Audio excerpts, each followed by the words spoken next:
Esse alimento me traz lembranças muito boas e uma bem ruim. Comecemos pela ruim, que hoje em dia é bem engraçada. Na minha infância, o pediatra disse para os meus pais que eu precisava comer mais cenouras para corrigir alguma suspeita de problemas de visão.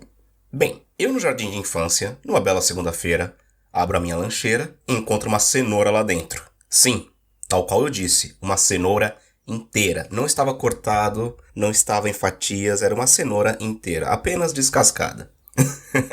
Não precisa dizer que eu chorei pra caralho aqui. Eu chorei bastante aquele dia. Mas um dos meus irmãos mais velhos, ele viu a situação. Por algum motivo, a sua classe estava tendo um evento do McDonald's. Sim, amiguinhos, eles faziam eventos para as crianças com teatrinho e tudo. E ele ganhou um desses cheeseburgers, e ele acabou me dando um. Eu fiquei feliz de novo, não precisei comer a cenoura inteira. E por que meus pais fizeram isso? Excesso de trabalho? Não entenderam exatamente as ordens dos médicos? Pela zoeira? Acho que eu nunca saberei. E a história feliz era mais recorrente. Minha mãe, louca por doces, fazia ocasionalmente bolo de cenoura. Aquele que parece comum a muitos brasileiros. Geralmente feito numa forma retangular e com calda de chocolate por cima. Nem muito nem pouco, o justo. Tempos felizes. Óbvio, o programa de hoje é sobre cenoura. E você vai aprender a receita do bolo de cenoura de Dona Vera, minha mãe. Para tirar um pouco dessa ferrugem que a quarentena está deixando nos seus ossos.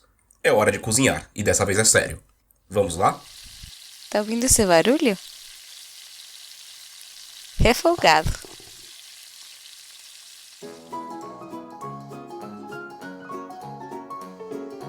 A cenoura é um legume, na verdade uma raiz, que o nome deriva da palavra quer, que significa chifre, e é da família das apiáceas, a mesma família da salsa, aipo, erva doce, cominho, entre outras plantas. Ela deriva da cenoura selvagem, que costumava ser esbranquiçada. Quando se começou a cultivar, na região que hoje é o Afeganistão, ela mostrava cores que variavam do roxo para o amarelo. As cenouras alaranjadas, as que conhecemos e as mais comuns pelo mundo, começaram a ser cultivadas na Espanha, levada lá pelos mouros, e na Alemanha, entre o século XV e XVI. Rapidamente se tornando a variedade mais conhecida. Lembrando que a cenoura selvagem, branca, pequenina e muitas vezes dividida em formatos de garfo ou garra, foi selecionada pelo homem para ser um legume maior, mais suave, laranja e adocicado, e com apenas uma raiz principal, o que seria a raiz da cenoura mesmo. Agora passamos da história para a raiz da questão. Pegaram? Raiz, cenoura, Mário Gomes.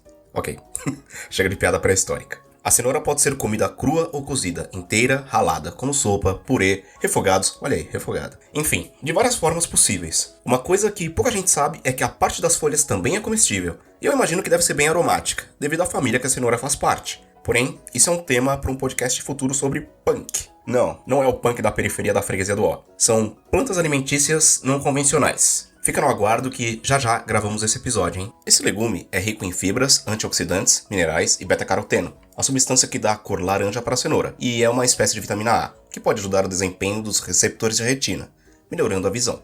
Pelo menos é essa a história que os ingleses inventaram como desinformação seletiva para a Segunda Guerra Mundial. Eu explico, ou melhor, John Stolakzik, curador do Museu da Cenoura de Londres, explica. Em 1939, Londres estava sob os ataques dos soldados nazistas, que estavam usando a tática da Blitzkrieg, que consiste em bombardeios rápidos e mortais. Só que do nada, os aviões nazistas começaram a ser derrubados durante ataques noturnos. Isso levantou a dúvida: como os ingleses melhoraram sua mira do dia para a noite e começaram a ver os aviões inimigos pela noite?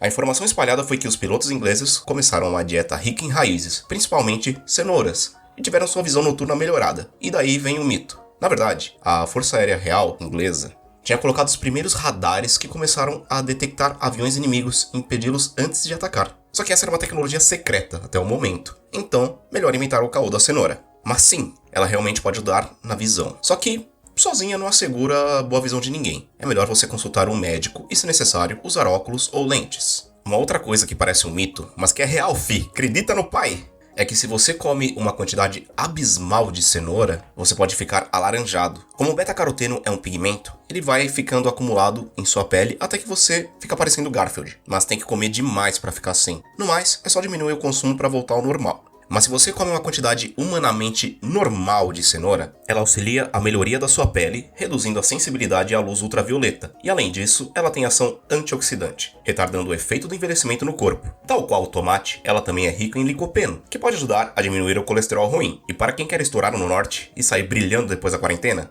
E se você estiver ouvindo esse episódio no futuro e estivermos vivos ainda, apenas ignore a palavra quarentena. A cenoura ajuda no bronzeado, já que o beta-caroteno estimula a melanina da pele. E alguns fatos aleatórios sobre a cenoura. Segundo pesquisadores norte-americanos, o consumo de cenoura pode melhorar a fertilidade masculina e a qualidade do esperma em até 10%. Olha aí, você que tá com a gala rala aí, come cenoura, rapaz. No caso de diarreia, comer cenouras faz bem para o intestino, pela riqueza de vitaminas que ajuda a reintegrar o organismo, e a pectina é útil ao funcionamento do intestino. E se você nem é tão chegado à cenoura, você pode ingerir ela como suco e se beneficiar dos seus nutrientes. Se fizer isso com laranja, então, fica melhor ainda, já que a cenoura ajuda a suavizar a acidez da laranja. Agora chegou o momento, meus queridos ouvintes.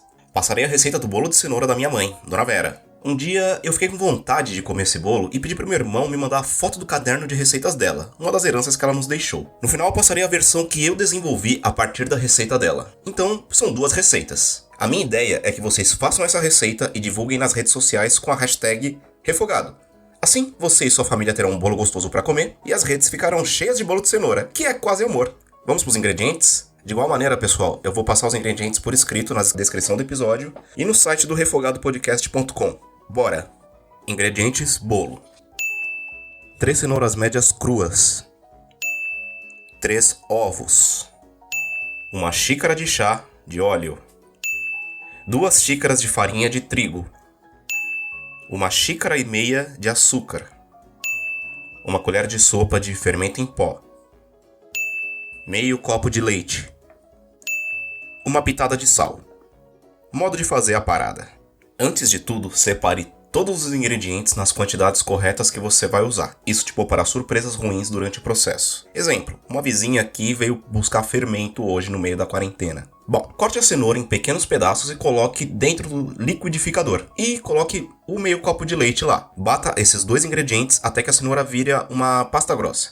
Depois, coloque todos os ingredientes dos líquidos para os sólidos, isto é, óleo, ovos, o açúcar, a farinha, o fermento e a pitada de sal. E bata por uns 3 a 5 minutos no liquidificador, até que fique tudo por igual. Pegue uma forma retangular e unte com manteiga e farinha. Depois, despeje essa massa nela e, num forno pré-aquecido por uns 10, 15 minutos a 200 graus, asse o bolo entre 25 ou 30 minutos, mais ou menos, dependendo da potência do seu forno.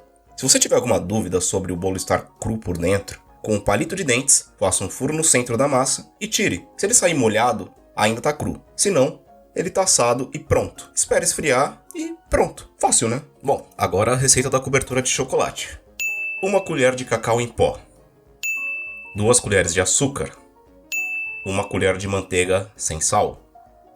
Um pouquinho só de leite. Uma tampinha, a tampa da garrafa mesmo, de rum ou cachaça. Isso é importante, hein? E 1 pitada de sal. Modo de fazer a cobertura.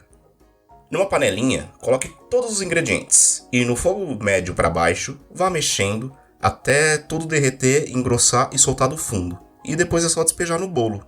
E se você quiser mais cobertura, é só você dobrar a receita, tá? Pronto, essa é a receita da minha mãe. Então eu quero ver você fazendo e eu quero ver as fotinhas, hein? Agora, a minha versão da receita muda em algumas coisas e é um pouco mais trabalhosa, mudando levemente o sabor e a textura, sem mudar nenhum ingrediente, apenas o modo de fazer. Versão da receita do bolo da Dona Vera por Caio. Com os mesmos ingredientes da receita do bolo, você vai separar as claras das gemas dos 3 ovos e vai batê-las em claras em neves e deixar por separado. No outro recipiente, você vai misturar as gemas, a açúcar, a farinha, o fermento, o leite, o óleo e a pitada de sal. Mas mistura bem pra caramba, pode ser no braço ou na batedeira. Acho que você percebeu que a minha versão não usa liquidificador. E a dica de misturar os ingredientes líquidos pra depois ir adicionando os sólidos vale pra cá também, porque você vai precisar de braço pra bater isso aí. Ou de uma batedeira.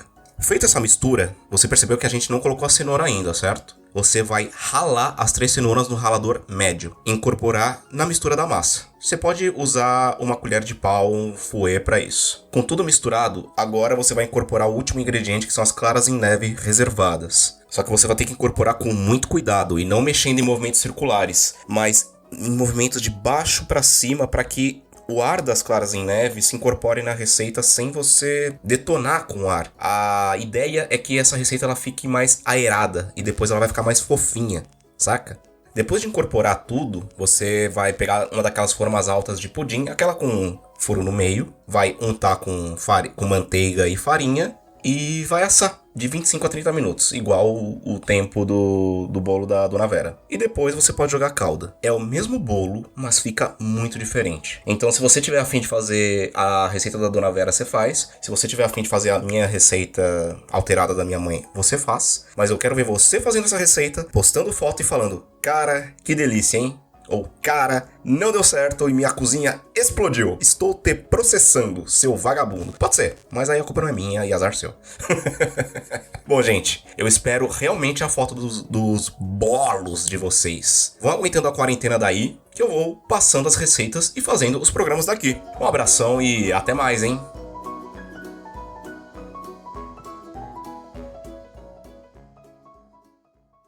Portal Desaprender, onde houver certeza que eu leve a dúvida.